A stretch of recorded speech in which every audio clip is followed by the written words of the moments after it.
আসসালামু আলাইকুম, সবাইকে স্বাগতম স্পোর্টস টক উইথ আরাফাতে। বর্তমান বাংলাদেশ ফুটবলে কিন্তু সব থেকে বড় আলোচনার নাম হামজা দেওয়ান চৌধুরী। কেন হামজা দেওয়ান চৌধুরী এত বড় আলোচনার নাম, আসুন জেনে নিই হামজা চৌধুরী সম্পর্কে। 1 অক্টোবর 1997 জন্ম হামজা চৌধুরী কিন্তু মাতৃসূত্রে বাংলাদেশি, পিতৃসূত্রে নয়। অনেকে কিন্তু ভাবেন হামজা চৌধুরী পিতৃসূত্রে বাংলাদেশি।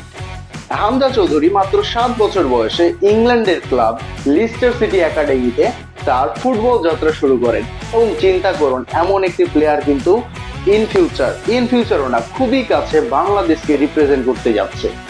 এবং সে কিন্তু মাত্র 16 বছর বয়সে ইংল্যান্ডের বড় বড় সব ক্লাবগুলোর নজরে আসতে শুরু করে। সেখান থেকে মাত্র 3 বছরের অপেক্ষার পর ইংলিশ লিগ ওয়ানে লিস্টার সিটি থেকে বার্টন অ্যালবিনো ক্লাবে লোনে তার প্রফেশনাল ফুটবল ক্যারিয়ার শুরু করে। এবং সব থেকে মজার বিষয়, ক্যারিয়ারের প্রথম সিজনেই 2017-18-তে ক্লাবটির হয়ে 13টি অ্যাপারেন্স রাখে হামজা দেওয়ান। এরপর ইংলিশ ফুটবলে সব থেকে প্রতিদ্বন্দ্বিতাপূর্ণ প্রিমিয়ার লিগে লিস্টার সিটির হয়ে লিভারপুলের বিপক্ষে তার অভিষেক ঘটে। এবং ইমেজিন, সেই ম্যাচে কিন্তু লিস্টার সিটি লিভারপুলকে 2-0 গোলে হারিয়েছিল। এরপরের ইতিহাস আসলে সবারই জানা। এরপর থেকে কিন্তু হামজা দেওয়ান চৌধুরীকে ফিরে তাকাতে হয়। ইংলিশ ফুটবলের অন্যতম রেগুলার একটি নাম হচ্ছে হামজা চৌধুরী। বিশেষ করে লিস্টার সিটিকে অনেক দীর্ঘ সময় একটি সাপোর্ট দিয়ে এসেছে ডিফেন্সিভ মিডফিল্ডে।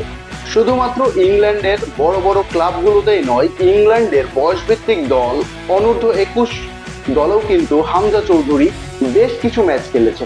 এবং গুরুত্বপূর্ণ দুইটি টুর্নামেন্ট, চায়নার টুলন টুর্নামেন্ট এবং ইউএফএ আন্ডার 21 চ্যাম্পিয়নশিপও কিন্তু খেলেছেন ইংল্যান্ডের জার্সি গায়ে।